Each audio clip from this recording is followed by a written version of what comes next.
सबके लिए अजमेरी भुर्जी और पराठे लेकर आई हूँ अम्मी जान। अरे इसकी क्या जरूरत थी? जरूरत है, वरना लोग क्या कहेंगे। 4 कदम पे सास रहती है और बहू को देखिए 4 निवाले तक नाश्ते के नहीं बनवा पाती। आपा जान और दामाद जी कहाँ हैं? वो तो हरी मस्जिद गए हैं। और मेरा बेटा कलीम कहाँ पर है? वो तो उनकी छुट्टियां खत्म हो गई तो वापस विदेश लौट गए। हाय अल्लाह, मेरे से बिना मिले चला गया। मेरे से कम से मिल के तो जाता, मैं तो अम्मी हूँ ना उसकी। मैंने उन्हें समझाया अम्मी जान, लेकिन वो कहने लगे रात बहुत हो चुकी है, कच्ची नींद से जगना वाजिब नहीं। अब मैं चलती हूँ अम्मी जान, खुदा हाफिज। खुदा हाफिज।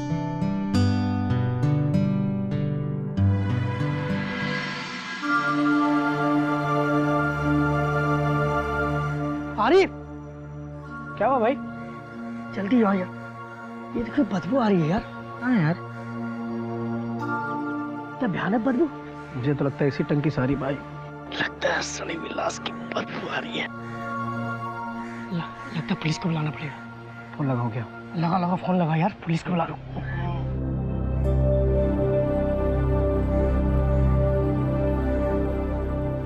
Hello, police station. सर ये देखिए कितना बदबू आ रही है सर, इसलिए हम लोगों ने फोन किया था। सर ये तो किसी इंसानी डेड बॉडी की बदबू लगती है। ढक्कन उठाओ इसका। अरे मदद करो इसकी।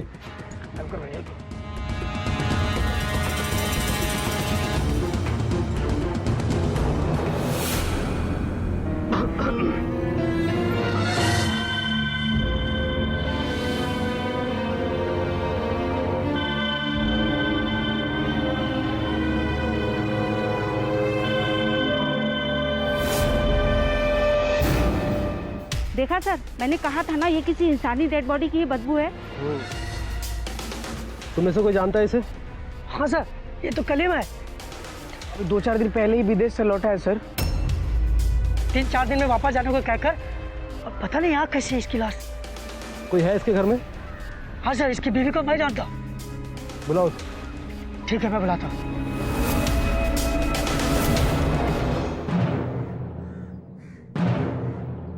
हेलो एम्बुलेंस, मैं इंस्पेक्टर मिश्रा बात कर रहा हूँ। बादशाह नगर में कलीम अंसारी के बंगले पर आ जाइए। वहाँ एक लाश है, उसको पोस्टमार्टम के लिए भेजना है। हाँ भाभी, हाँ। कहाँ है? और भाई तो मेरे साथ। सुबह का मजाक हुआ ना, तो बहुत बुरी बात है। कहाँ है? या अल्लाह, कयूम, उठो कयूम, तुम यहाँ कैसे? कयूम, तुम तो विदेश का जाने का बोल रहे थे, फिर यहाँ कैसे? खुदा के लिए उठ जाओ कयूम, प्लीज उठ जाओ कयूम। संभालिए अपने आप को। अरे क्या संभाले? संभालते तो ये थे हमें, अब कौन संभालेगा? उठो कयूम, उठो कयूम। चुप हो जाइए, संभालिए अपने आप को। लेके जाओ इन्हें। हाँ उठिए, चलिए अब हमारे साथ चलिए। उठिए, चलिए।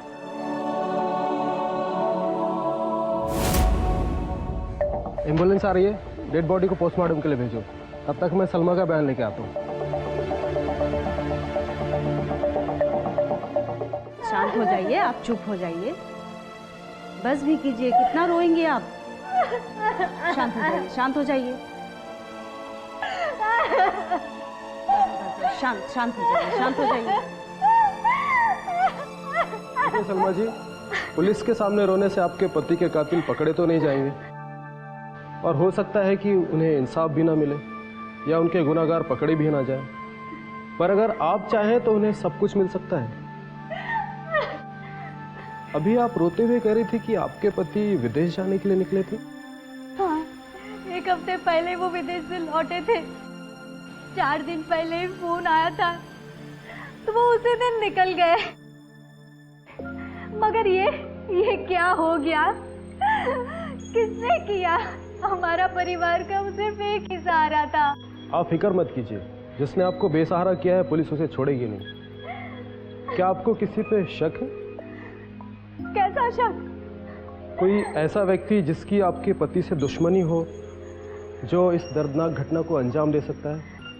वो तो विदेश में रहते थे, यहाँ उनका कोई दोस्त नहीं था, तो दुश्मन कैसे हो सकता है?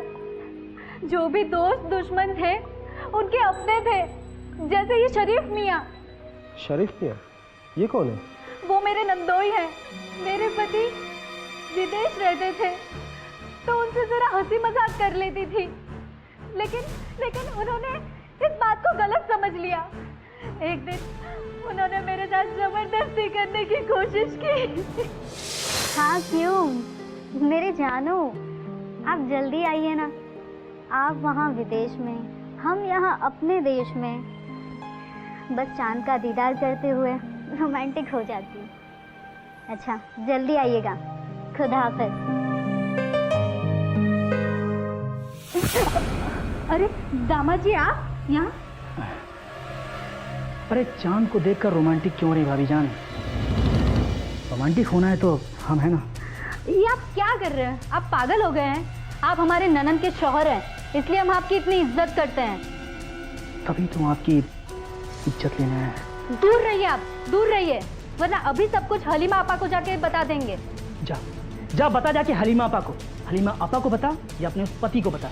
जा, ना तेरी हलीमा आपा से डरता हूँ ना तेरे पति से। जा जा बता जाके जा। मैंने अपने शौहर को सारी बातें बता दी। वो मुझे बहुत प्यार करते थे।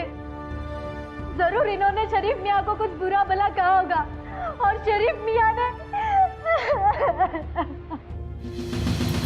शरीफ मियाँ? मेरे बच्चे के साथ ये क्या हो गया? जीते जी तो सुख नहीं ले पाया और मरने के बाद भी उसकी ऐसी गति हो गई। या अल्लाह, मुझको किस गुनाहों की सजा दे रहा है तू? मम्मी। मिस्टर शरीफ अंसारी, कहिए। सलमा खातून ने अपने शौहर के कत्ल का इल्जाम तुम पर लगाया। मुझ पर? मुझे उससे यही उम्मीद थी। उम्मीद तो होगी शरीफ मियाँ, तुम्हारी बुरी नजर जो थी उस पर। मेरी? सुना हलीमा तुमने? तुम्हारी भाभी जान पे मेरी बुरी नीयत थी, ऐसा कह रहे हैं ये? एक नंबर की झूठी है वो इंस्पेक्टर साहब। बुरी नजर इनकी नहीं, उसकी थी इन पर। हाँ इंस्पेक्टर साहब, मेरे दामाद जी ने कभी कोई जोर जबरदस्ती नहीं उसके साथ करी, बल्कि उसने ही मेरे दामाद जी के साथ जबरदस्ती करने की कोशिश की थी। इंस्पेक्टर साहब, कलीम भाई साहब विदेश में रहते हैं और ये मुझे जब भी अपने आसपास अकेला पाती है तो मुझ पे डोरे डालने की कोशिश करती रहती है। हलीमा। अरे आप? भाभी जी आप, सॉरी गलती हो गई, मुझे पता नहीं था। माफ कीजिए, मेरे कपड़े। जी। भाभी जान कहते हो, कभी जान तो लेकर देखो। सिर्फ नाम से ही शरीफ हो, काम से तो। भाभी जान, आपका दिमाग खराब है क्या? बेचारे भाई साहब वहाँ विदेश गए हैं कमाने के लिए कि आपकी हर जरूरत को पूरी कर सके, आपको हर सुख दे सके, लेकिन आप है कि यहाँ पे बस जाइए जाइए यहाँ से।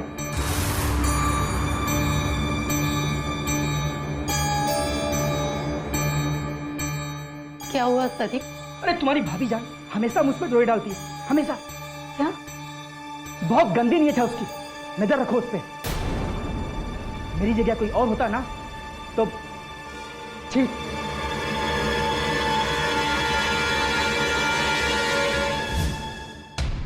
हाँ इंस्पेक्टर साहब, अगर हमारे शौहर इतने अच्छे नहीं होते ना तो कब से हमारी गृहस्थी उजड़ चुकी होती।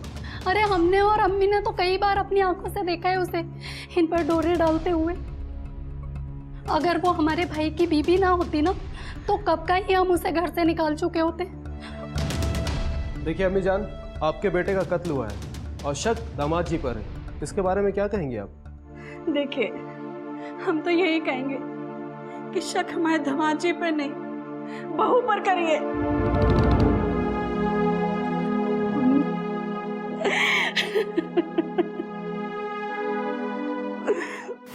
मुझे पता था इंस्पेक्टर साहब यही बात होगी। क्या ये बात सच है कि आप और? बस इंस्पेक्टर साहब बस। एक बहू का काम होता है अपने ससुराल की इज्जत बनाए रखना, उसे जिल्लत से बचाना, लेकिन कब तक? जब तक उसकी अपनी इज्जत पे आँच ना आए। अगर उसकी अपनी ही इज्जत दांव पे लग जाएगी तो उसे मुंह खोलना ही होगा। मैं कुछ समझा नहीं। अपने परिवार की इज्जत बचाने के लिए मैंने दामाद जी का नाम ले लिया था, लेकिन हकीकत बताना अब मेरी मजबूरी बन गई है। हकीकत ये है कि मेरे शौहर के दोस्त सलीम के साथ मेरे ननद के नाजायज संबंध थे। क्या? और ये सब मैंने अपनी आंखों से देखा है।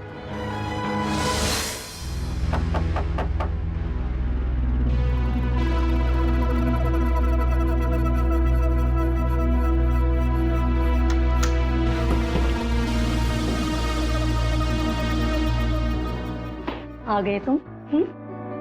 ये इंतजार का पल अब कटता नहीं। इंतजार इतना लंबा इसलिए होता है ताकि तुम मुझे प्यार कर सको, समझे बुद्धू?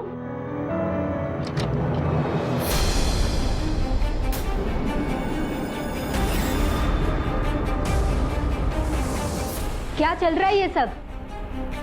शर्म नहीं आती कलीमा तुम्हें? शादीशुदा होकर पराये मर्द के साथ ये सब करते हुए।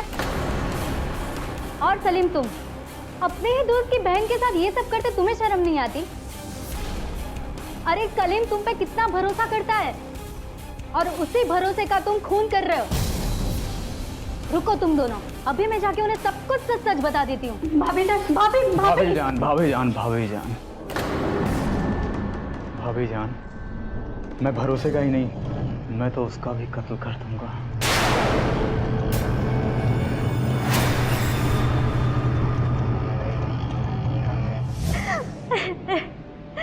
और शायद ये उसी का नतीजा है कि मेरे शौहर को अपनी जान से हाथ धोना पड़ा। तो क्या ये बात आपने अपने शौहर को बताई थी? हाँ बताई थी। अब ये बात बताने के बाद ही हनी माँ ने मेरे शौहर के सामने मुझे बदनाम करने के लिए ये बात फैला दी कि मैं इनके शौहर पे डोरे डाल रही हूँ। लेकिन सच्चाई कब तक छिप सकती है?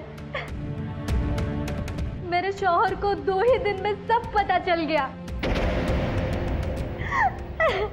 शायद ये इसी झड़प का नतीजा है कि उनको अपनी जान से हाथ धोना पड़ा।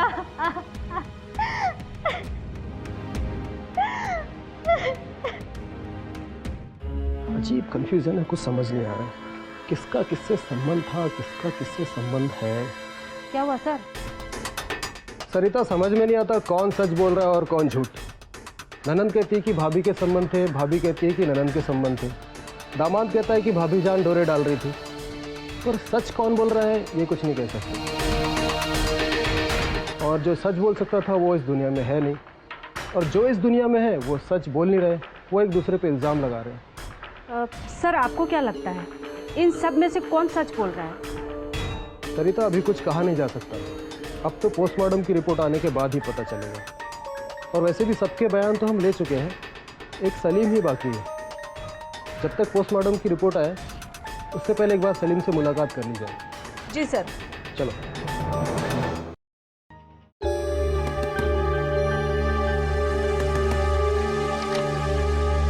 अरे इंस्पेक्टर साहब, आप यहाँ?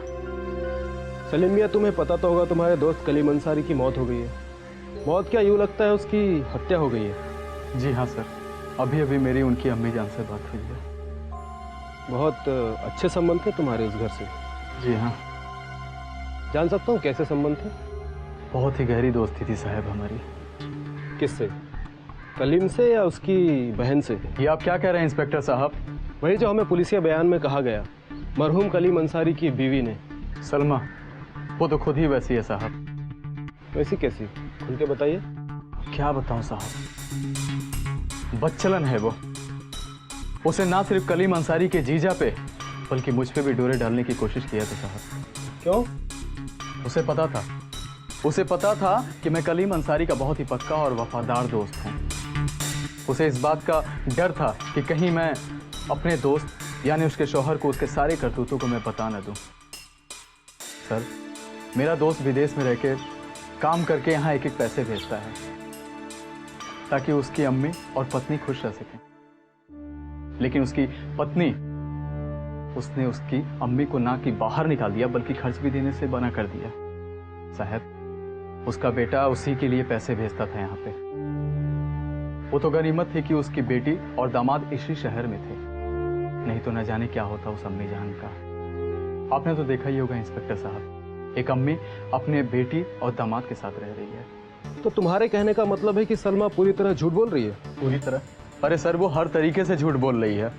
मतलब तुम साफ साफ शब्दों में ये कहना चाहते हो कि सलमा अपने शौहर को मार सकती है? मैंने ऐसा तो नहीं कहा था। मतलब नहीं मार सकती? मैंने ऐसा भी नहीं कहा।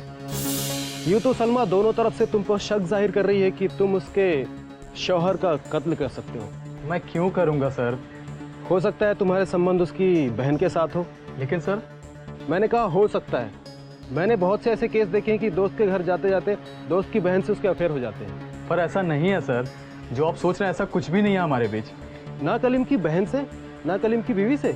बिल्कुल कुछ भी नहीं सर। कलीम की बहन ने तो सब बता दिया। अब तुमसे मिलने के बाद कलीम अंसारी की बीवी क्या बताती है ये सुनना चाहता हूँ।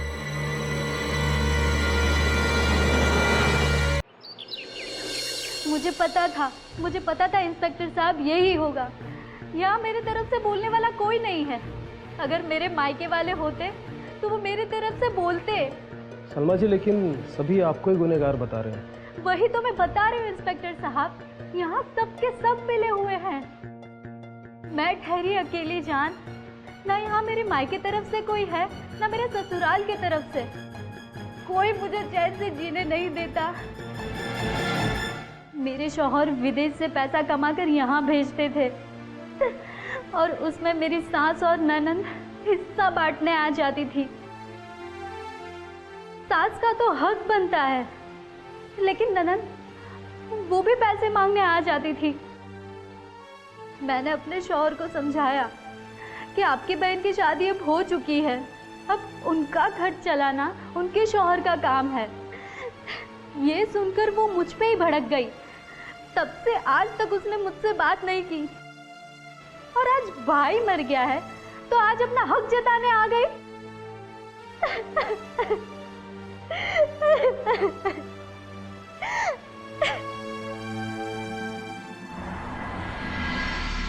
तुम्हें क्या लगता है सरिता, सलमा सच बोल रही है? अभी तक तो मुझे भी समझ में नहीं आ रहा है सर। सभी के बयान एक दूसरे से मिलते जुलते हैं। इसका उसके साथ संबंध है, उसका उसके साथ संबंध है।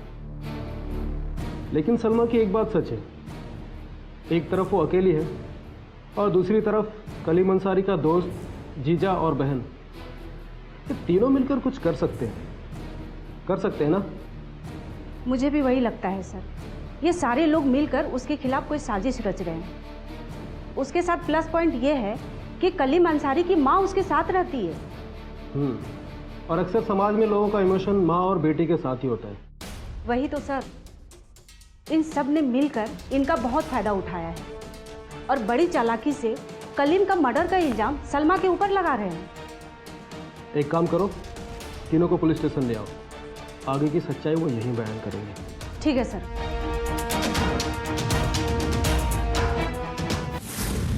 आपके मुताबिक आपके शौहर कलीम अंसारी आखिरी बार आपकी अम्मी और आपा हलीमा से मिले थे?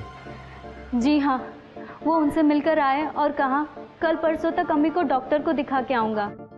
उनकी तबीयत थोड़ी नासाज रहती है, शायद उम्र का तकाजा है। किंतु रात को उनको अचानक अर्जेंट एक फ़ोन आ गया था। उन्होंने कहा कि मुझे जाना होगा।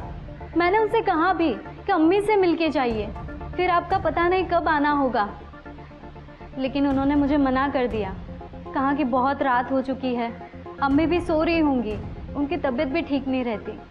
इसलिए फिर मैंने ज़्यादा जिद नहीं की। फिर उन्होंने मुझे कहा कि तुम मुझे स्टेशन छोड़ने आओ, थोड़ी देर तुम्हारा और साथ हो जाएगा। फिर मैं उन्हें स्टेशन छोड़ के आ गई। मुझे क्या पता था, मैं उन्हें स्टेशन छोड़ने नहीं, आखिरी बार छोड़ने जा रही हूँ। चलो सरिता, तुम जाकर उस तारीख का रिजर्वेशन चार्ट चेक करो, देखो उसमें कलीम अंसारी का नाम है या नहीं। और हाँ, वहाँ के सीसीटीवी फुटेज भी चेक करना, देखो कलीम अंसारी का कोई अपना ही आदमी पीछा तो नहीं कर रहा है। ठीक है सर। और सारी रिपोर्ट आकर मुझे पुलिस थाने में दो, मैं तुम्हारा वहाँ इंतज़ार करता हूँ। जी सर।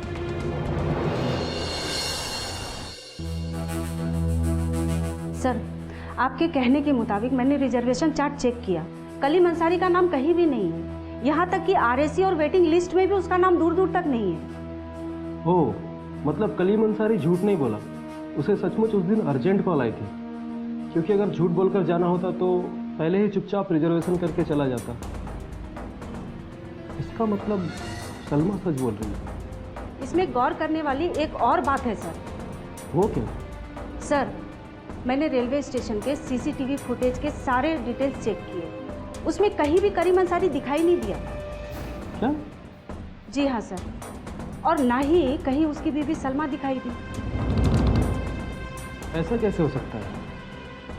सलमा ने खुद तुम्हारे सामने कहा था कि वो अपने पति को स्टेशन तक छोड़ने गई थी। वही तो सर। तो अगर वो अपने शौहर को स्टेशन छोड़ने गई थी तो वो CCTV फुटेज में दिखाई क्यों नहीं दी? और अगर वो दिखाई नहीं दी तो कम से कम उसके शौहर कलीम अंसारी तो दिखाई देने चाहिए। कहीं ऐसा तो नहीं है सर कि सलमा हमसे बड़ी सफाई से झूठ बोल रही है? मैं आपसे झूठ क्यों बोलूंगी इंस्पेक्टर साहब? मैंने आपको बताया तो सही, मैं उन्हें स्टेशन तक छोड़ने गई थी। स्टेशन तक हमें क्लियर नहीं हुआ। सलमा, आप हमें क्लियर बताइए। मैं उन्हें स्टेशन तक छोड़ने गई थी, प्लेटफॉर्म तक भी जाना चाहती थी, लेकिन उन्होंने फिर मुझे मना कर दिया। छुट्टियों के दिन चल रहे थे तो ट्रेन और प्लेटफॉर्म पे बहुत भीड़ रहती है। उन्होंने मुझे कहा तुम खामखा परेशान होगी, मैं खुद चला जाऊंगा। इसलिए फिर मैं वहीं से लौट आई। आप उन्हें छोड़ने के बाद कब तक रुकी? जब तक वो मुझे वहाँ तक जाते दिखाई दिए तब तक रुकी रही, फिर वहाँ से वापस आ गई। किंतु तुम्हें पता है मिस्टर कलीम स्टेशन पहुंचे ही नहीं। ऐसा कैसे हो सकता है? मैं उनको खुद स्टेशन छोड़ने गई थी। तुम स्टेशन नहीं, उन्हें स्टेशन तक छोड़कर आई थी। तुम्हें कहा कि तुम उन्हें तब तक देख रही थी जब वो स्टेशन की तरफ मुड़ने गया। मुड़ने के बाद वो कहाँ गया? कहीं और? कहीं और कहाँ इंस्पेक्टर साहब? कहीं ऐसा तो नहीं कि स्टेशन तक पहुंचने से पहले किसी ने उनका किडनैप कर लिया? और किसने? उनके दोस्त सलीम, बहन हलीमा, या उनके शौहर तरीफ मियाँ, या फिर कोई और? कोई और तो कौन? एक मिनट सही, थोड़ा पीछे करना।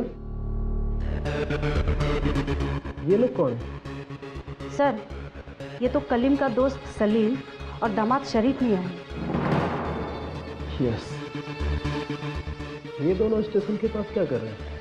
सलमा की बात सच लगती है सर। कलीम के मर्डर के पीछे इन लोगों का ही हाथ है। ज़रूर उसके जीजा और उसकी बहन के आशिक ने मिलकर कलीम अंसारी की हत्या की होगी और लाश को उन्हीं के घर के पानी के टंकी में डाल दिया ताकि सलमा फंस जाए।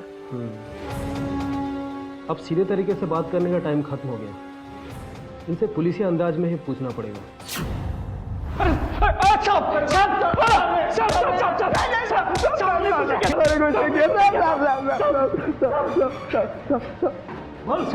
साहब, हमने कितनी बार कहा आपसे कि कलीम की हत्या हम दोनों ने नहीं की साहब। तो तुम दोनों का हाथ होगा इसमें? हम दोनों का हाथ नहीं है सर, यही तो हम बताना चाहते हैं आपको। तो तुमने हमसे ये बात क्यों छुपाई कि जिस रात कलीम अंसारी की हत्या हुई थी उस रात तुम उसके पीछे स्टेशन तक गए थे? ये आपसे किसने कहा? किसने कहा ये बताना जरूरी नहीं है। तुम्हारा ये बताना जरूरी है कि तुमने ये बात हमसे छुपाई क्यों? सर, ये बात हमने इसलिए आपको नहीं बताई क्योंकि हमें ज़रूरत नहीं लगा कि हम आपको बताएं, और आपने ऐसा कुछ हमसे पूछा भी नहीं कि हम आपको जो है बताएं, हमें याद आए। साहब, स्टेशन तक रोज आना जाना हमारे लिए नॉर्मल सी बात है। नॉर्मल सी बात है? जी हाँ साहब, रोज़ रात को खाना खाने के बाद हम टहलने चले जाते हैं स्टेशन, और ये हमारी बचपन की आदत है। जब हम पढ़ा करते थे तो हमें नींद आती थी, तो इसी बहाने हम स्टेशन चले जाते थे घूमने के लिए। ये आज बड़े होने के बाद भी हमारी वही आदत कायम है। और उसी समय क्यों जब कलीम अंसारी के ट्रेन का टाइम हुआ था? वो तो हमारे भाईजान ने हमें कॉल करके बुलाया था सर। कलीम ने फ़ोन करके बुलाया था? जी साहब, उन्होंने फ़ोन किया और बोला कि तुम लोग टहलते हुए यहाँ आ जाओ, मैं भी वहाँ घूमने आया हूँ, तो हम लोग चले गए। हमें लगा भाईजान का कोई झगड़ा या लफड़ा हो गया होगा, इसलिए हम चले गए थे। और जब हम वहाँ पहुँचे तो देखा वो हमें कहीं दिखाई नहीं। फिर हमें लगा कि शायद वो घर चला गया होगा, तो हम लोग फिर चले गए। फिर अगले दिन सुबह जब घर पहुँचे तो सलमा रोज़ की तरह अम्मी को नाश्ता देने आई, तो फिर पता चला कि वो विदेश लौट गया है। तब भी हमें यही लगा कि शायद गुस्से में होंगे, इसलिए अपनी अम्मी जान से मिलकर नहीं गए। तुम्हारी इस बात में कितनी सच्चाई है? ऑफिसर अली साहब, तुम दोनों जानते हो ना, सच्चाई पता करते हुए मुझे ज़्यादा टाइम नहीं लगता। अगर इसमें से एक बात भी झूठ निकली तुम दोनों यहाँ से सलामत वापस नहीं जाओगे। हम दोनों सच कह रहे हैं साहब, हमने कुछ नहीं किया साहब। सरिता, इन दोनों की और कलीम अंसारी की कॉल डिटेल निकालो। और पता करो कि कलीम अंसारी ने सचमुच इन्हें उस दिन कॉल किया था या नहीं। सर कलीम भाई ने अपने नंबर से नहीं बल्कि किसी और नंबर से हमें फ़ोन किया था साहब। नंबर से कॉल किया था सर, सही बोल रहा हूँ सर। तो तुमने हमसे ये बात छुपाई क्यों? साहब अगर हमें पहले पता होता कि बाद में नंबर का लफड़ा होगा तो मुझसे पहले पूछ लेते कि उसने अपने नंबर से कॉल क्यों नहीं किया हमें, इसलिए बस। सच बोल रहे हैं साहब, हम झूठ नहीं बोलते साहब। सरिता, जब तक इन दोनों की कॉल डिटेल नहीं आ जाती तब तक पड़े रहने दो इन दोनों को यहाँ पर। और हाँ, सुन लो तुम दोनों, अगर जो याद करना है याद कर लो, क्योंकि सलमा के बयान के बाद अगर तुमने ये कहा कि हम ये बात भूल गए थे, वो बात भूल गए थे, तो तुम्हारी बात और तुम्हारी ज़िंदगी दोनों ख़त्म। सरिता, मैं सलमा से मिलकर आता हूँ।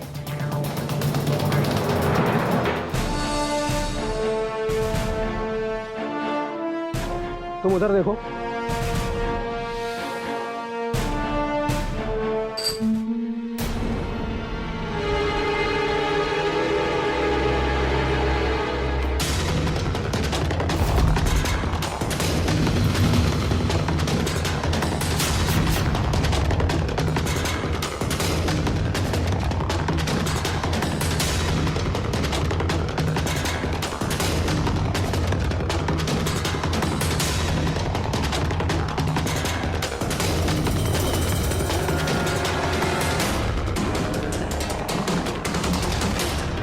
इसका मतलब ये है कि किसी भारी भरकम चीज को यहाँ से नीचे फेंका गया है।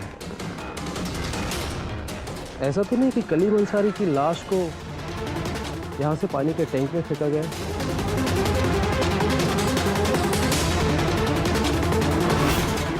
कहीं ऐसा तो नहीं कि कलीम अंसारी के साथ यहाँ कोई हादसा हुआ, उसे मार दिया गया और नीचे फेंक दिया गया और पानी के टैंक में डाल दिया गया।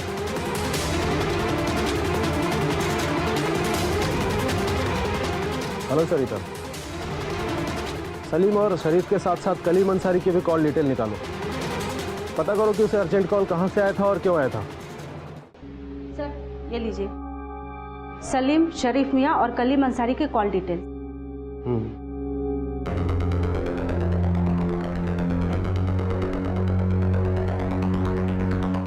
सलीम और शरीफ मियाँ के बयान के मुताबिक उन दोनों को सेम टाइम पे सचमुच कॉल आया था। इसका मतलब दोनों सच बोल रहे हैं। और कलीम अंसारी के फ़ोन पे तो ऐसी कोई डिटेल है ही नहीं कि उन्हें आउट ऑफ इंडिया से कोई अर्जेंट कॉल आया था। अर्जेंट तो क्या, उन्हें तो कोई कॉल ही नहीं आया। उनके फ़ोन पर तो लास्ट कॉल उस दिन है जिस दिन वो इंडिया के लिए निकले थे। किंतु सलमा का तो कहना है कि उनके पास कोई अर्जेंट कॉल आया था तभी वो वापस गए।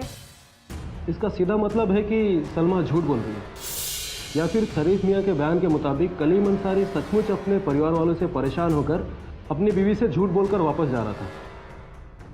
मगर सोचने वाली बात यह है कि अगर वो स्टेशन पहुंचकर अपने दोस्त और जीजा को फ़ोन करके बुलाता है तो वो किसी और फ़ोन से क्यों फ़ोन करता है? सर वही तो मैं भी सोच रही हूँ, वहाँ तो उस पर नज़र रखने वाली उसकी बीवी भी साथ में नहीं थी। जिससे फ़ोन किया गया था, क्या वो लोकल फ़ोन है? नहीं सर, वो मोबाइल नंबर है।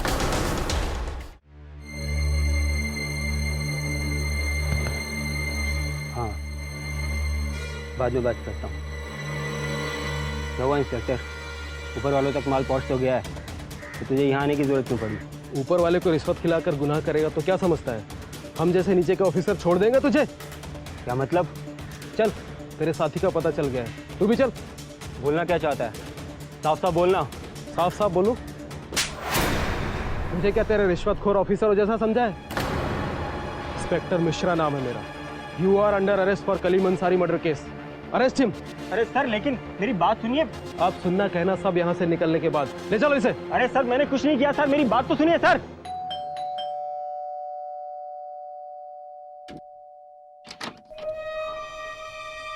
अरे इंस्पेक्टर साहब, आप आइए आइए। आप इस वक्त यहाँ? हाँ, समझ लो आपके शौहर के केस का आखिरी वक्त है, केस खत्म। या अल्लाह, इसका मतलब कातिल पकड़ा गया? कातिल भी मिल गया सलमा, और उसका पार्टनर भी। कौन है कातिल? सलमा खातून। जी? बहुत धूल झोंक लिया कानून की आंखों में सलमा खातून, तुम्हारा समय खत्म। ये आप क्या बोल रहे हैं इंस्पेक्टर साहब? आपको कोई सबूत नहीं मिला तो आप भी मेरे ससुराल वालों के साथ मिलकर मुझे गुनहगार ठहराओगे? मैं गुनहगार नहीं ठहरा रहा हूँ। तो सरिता,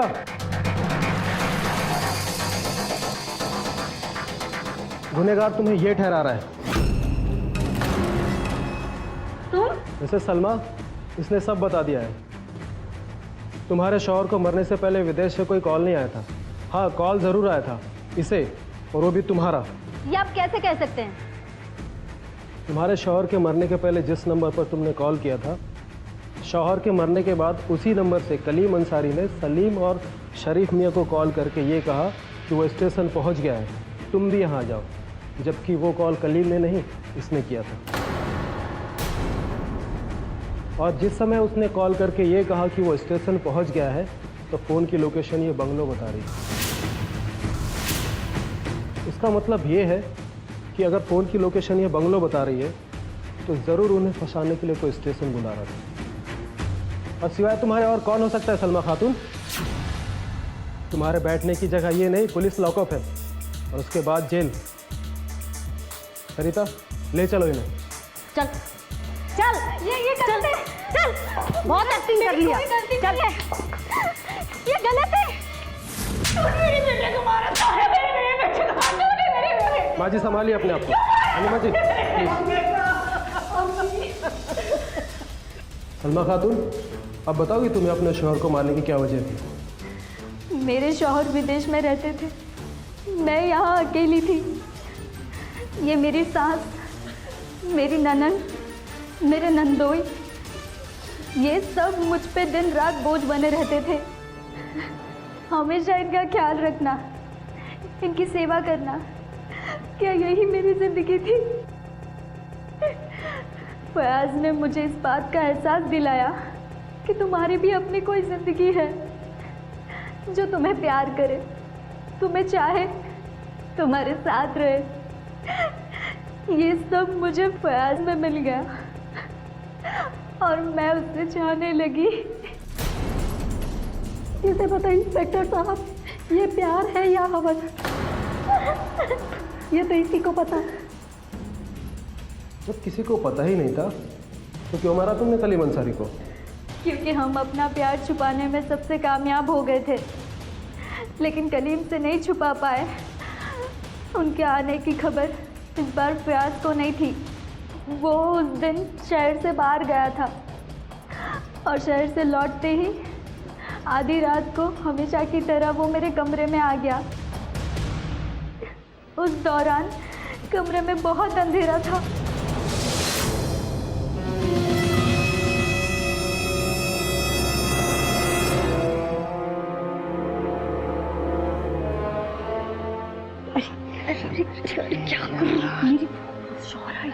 अरे यार, जो तुम्हें बिना देखे मेरा ना, क्या करूं? कौन है? कौन है? हे, रुक रुक, कौन है? ओ, तो तेरे बारे में जो भी मैंने सुना था वो सब सच था। मैं विदेश में दिन रात एक करके पाई पाई जोड़ के तुझे भेजता हूँ ताकि तू खुश रहे, मेरी मम्मी मेरी बहन खुश रहे, तू उन्हें प्यार करे। मगर तू प्यार नहीं, तू तो अपनी हवस पूरी कर रही है। निकल जाओ मेरे कमरे से। कलीम, खुदा के लिए मेरी बात सुन लो, मैं तुमसे बहुत प्यार करती हूँ। प्यार करती है? प्यार करती हो या अपनी हवस मिटा रही हो? चुपचाप यहाँ से निकल जाओ, नहीं तो मैं सवेरे के लिए भी इंतजार नहीं करूंगा। अभी अम्मी आपा और पुलिस को फोन करके तुम्हें बुला के निकल जाओ। चली जाओ इस कमरे से। कमरे से निकलने के बाद मुझे समझ में ही नहीं आया मैं क्या करूं। ये बात तो पक्की थी कि दूसरे ही दिन कलीम अम्मी आपा को बुलाकर मेरा फैसला कर देते। अगर ऐसा हो जाता तो मैं कहाँ जाती? फिर मैंने बाहर जाकर फयाज को फ़ोन किया। उसने मुझे कहा कि तुम कैसे भी करके कलीम को ऊपर टेरेस पर लेकर आओ। तुम क्यों आई हो यहाँ? मैंने कहा ना, अब हम सिर्फ मिलेंगे तो सिर्फ तलाक के दस्तखत के लिए मिलेंगे। मेरी आखिरी ख्वाहिश है। आखिरी ख्वाहिश? तेरी सारी ख्वाहिशें पूरी करने का वक्त निकल गया है। याद है तुम्हें, तुम जब विदेश में थे तब हम फ़ोन पे बात किया करते थे। तब चांद में तुम्हें देखकर मैं रोमांटिक हो जाया करती थी।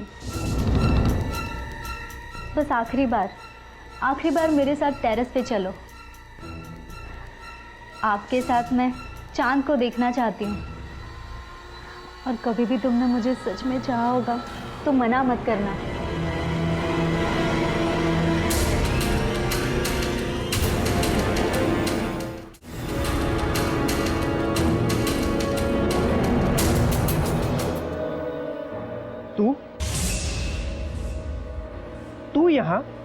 देख कलीम, उससे गुस्से में बात मत करना। तू क्या, पूरा शहर जानता है कि अगर मुझे गुस्सा आया तो। ओह, तो ये है तेरा चांद? हाँ हाँ, यही है मेरा चांद। इसी में देख के मैं आपको याद किया करती थी। देख, तुझे इसे तलाक देना है तो दे दे, पर ये तुझे बंगला नहीं देगी। ओह, तो ये बात तेरे को पता भी चल गई? तो तलाक दे के इसे चला जाएगा। कम से कम इस बंगले के किराए से ही तो ना। ये बंगला मैंने तेरे अय्याशी के लिए नहीं बनाया। ये बंगला मैंने मेरे लिए, मेरी अम्मी और आपा के लिए बनाया। तो इसके नाम क्यों किया था? बात तो घूम फिर के वहीं आ गई ना, प्यार या हवस के लिए। वैसे भी तो हम दोनों का रिश्ता भी तो इससे इसीलिए है ना। तू तो बस मेरी बात मान और चुपचाप कल के कल विदेश वापस लौट जा, और हम दोनों को यहाँ पे शांति से रहने दे। विदेश तो मैं जाऊंगा, लेकिन तब जब ये जाएगी इस घर से और तू जाएगा जेल। तो तू नहीं मानेगा। नहीं, तू ही जाएगा, इस बंगले से भी और इस दुनिया से भी। खुदा हाफिज।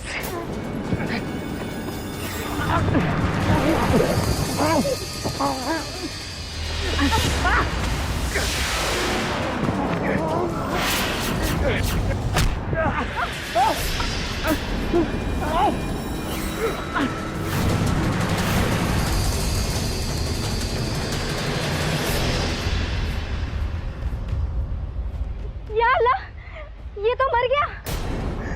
हाँ, तो जो कर रहे थे वही होगा ना। तू फिक्र मत कर,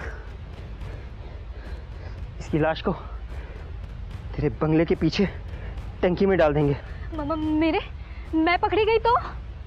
मुकर जाना, बोलना तेरी नंद, उसका पति और वो सलीम ने मिलकर इसको मारा है, और तुझे फंसाने के लिए ये बंगले की टंकी में डाल दिया। और पुलिस मान भी जाएगी। कोई बेवकूफ़ी होगा जो खुद ही मार कर अपने ही बंगले की टंकी में डालेगा, समझी ना? हाँ। और सुन, मैं सलीम को और सलीम को और शरीफ को फ़ोन करके ना स्टेशन बुला लेता हूँ। और तू बताना कि मुझे क्या पता, मैं तो इसे वहाँ स्टेशन छोड़कर आ गई थी। उसके बाद क्या हुआ मुझे नहीं पता, समझी ना? चल, इसे ठिकाने लगाते हैं।